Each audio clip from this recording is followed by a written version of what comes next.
Welcome to Jam Rock. Oh gosh. Welcome to another episode of Park Your Thoughts, a place to park your thoughts and hopefully understand them. I guess I'm technically cheating because I'm in a garden, but it damn near looks like a park. So today I want to park the thought that I feel like I've done a lot of reframing so far on this journey. Not just a journey of mental self-healing, but the journey of, being in Jamaica. I feel like reframing as well has come up a lot recently in my life, not just in Jamaica. And I think the biggest test that I've had so far of understanding how to reframe my thoughts was when I went for my driving test.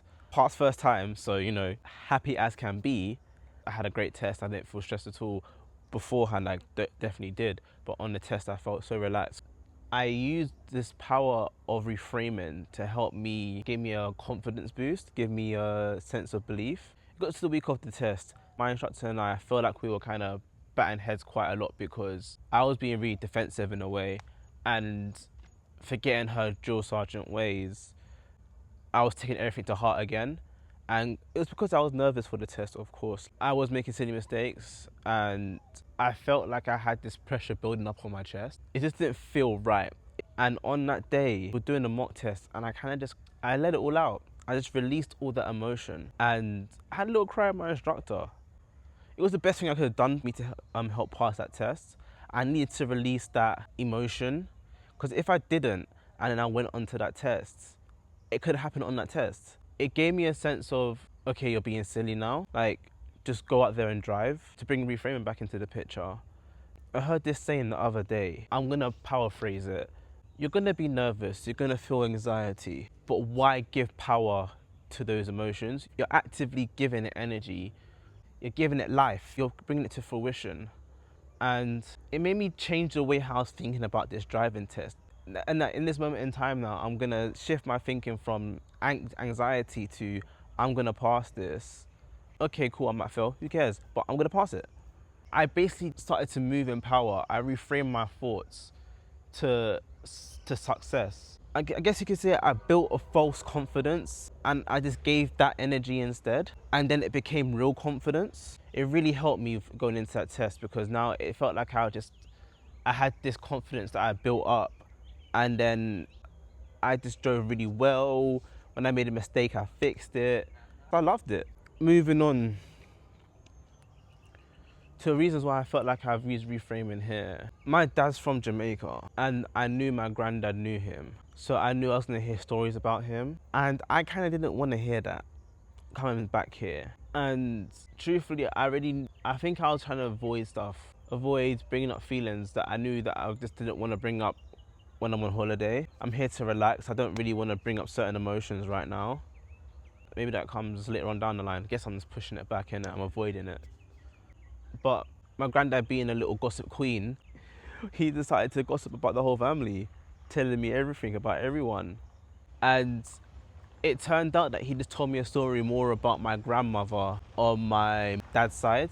I'm staying with my granddad on my mum's side. My granddad on my mum's side knows my grandma on my dad's side. That was a tongue twister.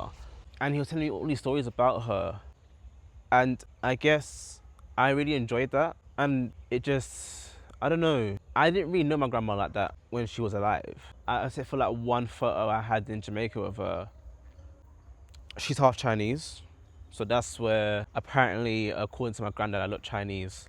I don't know. Hey, bless up to my Chinese people. I'm honored, honestly. But yeah, I guess I had to reframe my mind as in like, I didn't want to hear anything about him. Maybe I want to hear not about him, but learn more lore about that side of the family. Wait, my granddad also wants me to take me to my grandma's place as well. I was actually saying this to my cousins, yeah. What if I bump into him? Like, honestly, you abandoned me at 12 and now you're just chilling in Jamaica. That's crazy. Like, honestly, like, what if I bump into him and he's just chilling at his mum's house? That would be a weird moment for me. I don't know how I'd handle that. I don't know. Ooh. Imagine if that actually happens now. Those are the two moments of like reframing that I definitely have taken on board that's like actually made my moments more enjoyable. And I realized the more I reframe my mind and the way I reframe my thoughts, the more I realize I feel like I'm going with the ebb and flow of this universe. It's hard to describe. Like I feel like when change happens, I'm not scared anymore. I just embrace it. Yeah. And then I no longer fear the things that come up because things come and things go. So like the driving test, it was coming up, it was there, then it left. I feel like we get so fixated on things that are coming up and then it passes and then you don't really embrace the moment. So it's helped me remain present as well in like moments. It's, I guess all these things are interlinked in some sort of way. But yeah, I think reframing your thoughts and reframing your mind is a really good way of just embracing the ebb and flow of this crazy world. Love you guys. Bye.